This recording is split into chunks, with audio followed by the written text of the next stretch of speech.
Welcome everybody, Kelly here from KB Auto Tech and Adventure. Today we're in my shop and I have my 97 3rd Gen 4Runner with me. We are going to change out a front CV drive axle, so stay tuned. Alright, well, let's get started. So obviously I'm in a repair shop. Most of you will probably be doing this at home, in the driveway, or whatever you want to call it. So make sure, jack it up safely, get it off the ground, high as you can, because you may need some room underneath, but get it up, make sure it's supported well, get the wheel off, and let's get rolling. First things first, we got to get this dust cap off. Now, depending on if it's ever been off or not, it may be a little bit sticky. If you wanted to, you can hit it with a little bit of a wire brush, go all the way around, give it a little bit of a cleaning, so be it. Make sure, it's up to you on how rusty your car is. Then, if you wanted to put a little bit of penetrating fluid around it, that's totally fine too. That may be a complete waste of time. Whatever's gonna work best for you. We'll get this thing cleaned up and get ready to come off. From there, we're gonna need a hammer and probably a couple of different little pry bar type tools. What I have here is this scraping tool, and we're gonna go ahead and we're just gonna get it in here.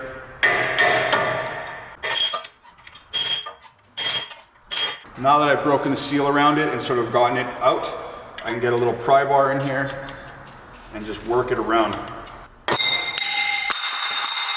And well, there you have it. So the cover came off, that's it right there. Nothing special about that. Now that we got that cover off, we're gonna go ahead and we're gonna start to get towards this nut. Obviously we have a cotter pin holding on the retaining clip here. So we'll just get some pliers, just using some needle nose. You could use, whatever you got. Vice grips, side cutters, whatever makes sense for you. Just squeeze this guy and we'll pull him through the other side. Once we got the cotter pin off, we can pull this and set it aside. Now what we have here is a 35mm socket. So we're gonna get that on there, and obviously I have air tools, so I can just knock this off. Most of you are gonna be doing this at home like I was mentioning, and you're gonna need a bar.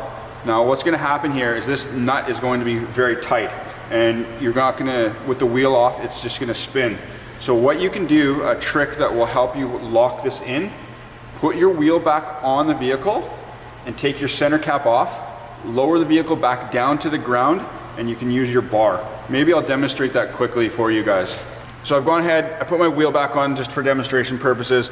I popped the cap off. As you can see, the nut is right here. So what you would want to do is put a few of these bolts back in, lower the vehicle back down to the ground, get your big breaker bar, and undo this nut. For me, I'm gonna be undoing it with my power tools. Gone ahead and got the nut off. One thing that you're gonna wanna check to see is that your axle is free. I have seen them where they get seized in here. This is an original vehicle actually. It's never been touched. It doesn't look like anyone's ever taken this axle off at all. And there you have it. It actually moves in. So it's gonna come out of there freely. So let's go ahead and let's start getting this all apart. So one of the things I forgot to mention, if it's not obvious, we're on the passenger side. The driver's side is gonna come apart exactly the same. So you can see my axle in there, and my inner boot is what's torn, and it's thrown grease all over and made a mess. So we're gonna go ahead and maybe we'll clean that up at the same time as well. There you can see it right in there, all gross. Okay, so we're completely underneath the suspension. We got our ball joint here, lower control arm, and whatnot. So what we're gonna have is we have 4 14mm bolts. Now, I'm gonna be using a deep socket. So in order to get this one, you have to just move it, turn it which one way or the other. So now that this is undone, we can basically lift this right off. What I'm going to be doing here is pushing in the axle at the end at the same time. Okay, so the axle's starting to come out. We can pick this up. So we've pushed this to the side. We still need to get the axle out from the differential. So maybe we'll go in from underneath again and we're going to knock that out. Idea is we need to get right in between here. Usually we can get a pry bar sort of in like this and pop it. Or we can get a big punch and split the two. Now every time you try to pry it once, rotate it a little bit to a new spot, because there's an inner C-clip that sometimes it gets caught and it just doesn't like the position that it's in. But if you rotate it, sorry, I'm trying to do this with one hand. If you rotate it to a new position, sometimes that new position is going to be the spot where it wants to come out. Now alternatively, sorry it's kind of dark here, let me get a light here for you. This is the driver's side, just so you can have a quick look, and it's virtually the exact same thing. It will probably be helpful and handy if you remove this lower splash shield, this one right there. It just comes out with a couple of bolts, not a big deal. I'm gonna quickly try and cheat and see if I can get mine without taking it off because I'm sort of lazy, but it is what it is. So let's just try and pop that out. Okay, so I had to quickly abort mission. I couldn't get it with the shield on. I had to pull that off really quickly. Now that it's off, let's see. I can get the pry bar hooked right on here. Let's see.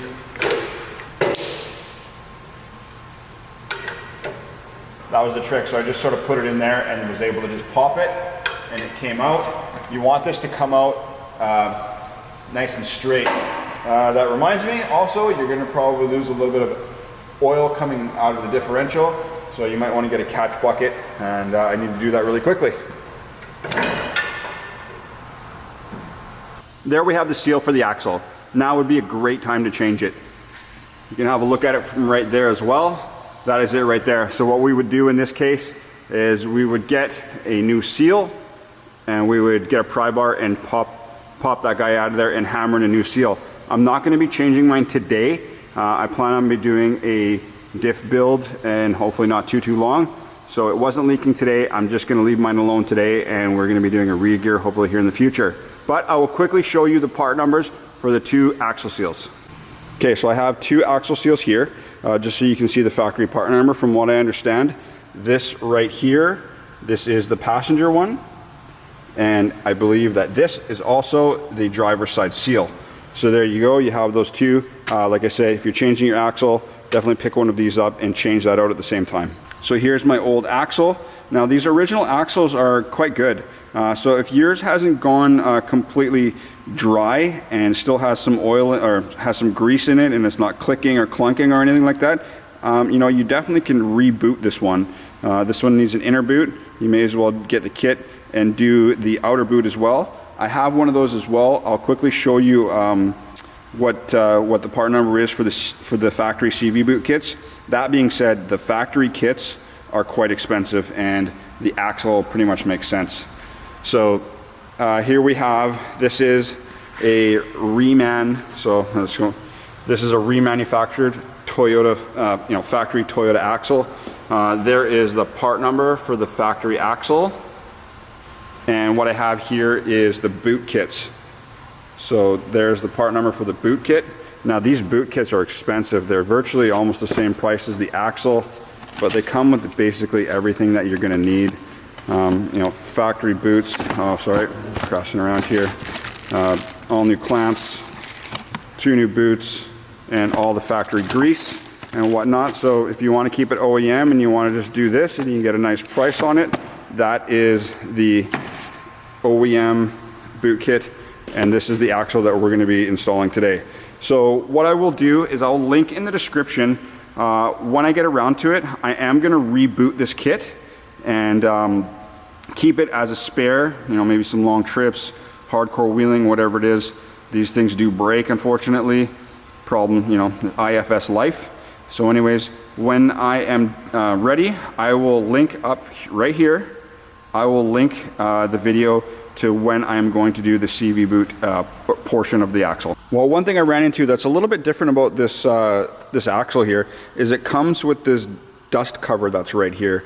There's this instructions here basically stating that you must install this dust cover or seal on the end of the axle right here. So what it's asking you to do is basically to knock this on. So you'd have to do this very carefully. I don't think it's going to be all that tight, but typically this is something that we do in the aftermarket anyways with the CV axles that we do. I guess it's just part of the design. So what I've happened to found here, I actually have this big piece of metal and it's the right size to hold it, and I'm just going to back up here. I'm going to just drop the axle down in there and maybe tap on the other end and just sort of slip it down on there.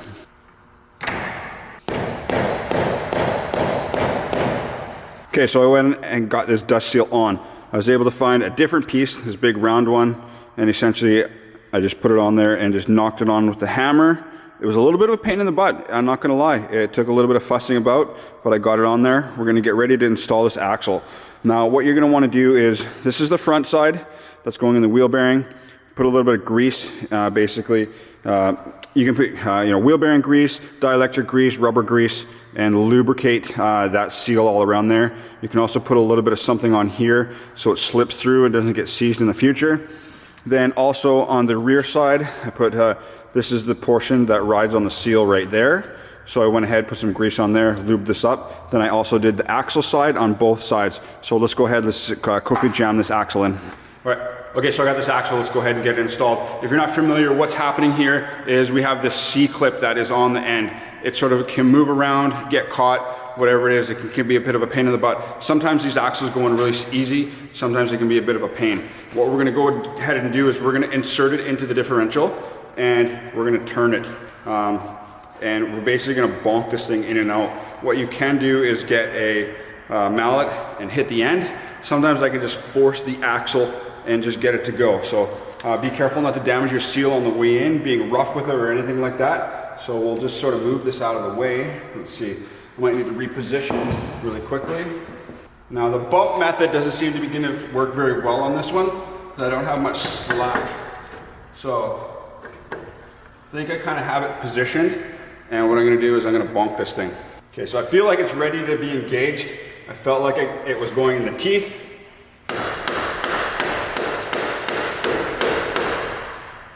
And it went in. What I'm gonna do is I'm gonna go down and I'm gonna look underneath.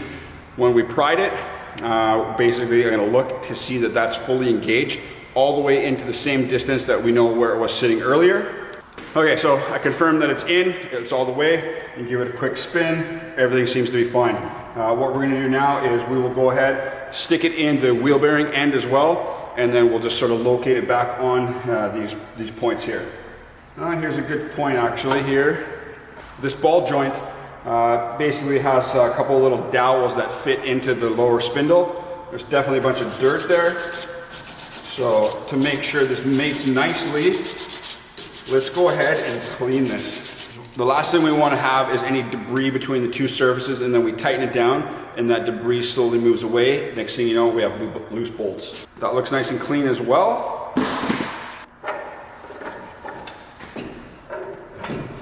Now that we got the axle in the end, what we're going to want to do is position the ball joint and the steering knuckle together. Like I was mentioning before, there is two sort of little dowels that help align it. Make sure all four of those are aligned. We're going to put these four 14mm bolts back in. This would also be a good time. I believe it is recommended that you replace these bolts. I'm going to be swapping mine out very shortly because I'm going to be doing my ball joints as well in another video. So for now, I'm just going to go ahead and put these in back together so I can get home tonight, and then shortly thereafter we're going to be doing ball joints on this one as well. So let's get those in and we'll get those tightened and torqued down. I'll put the spec on the screen here right now. Well, we have the lower ball joint tight now. Good. The last thing we need to do is we need to tighten up this axle and put on the lock nut and the cotter pin and whatnot. So when we're going to tighten this, we'll do the same wheel trick that we did before. Obviously, if you try to hold it by hand, it's gonna spin on you and you're not gonna be able to torque this nut down. So you can put the wheel back on, put it down on the ground, and then torque it that way. That way it won't spin.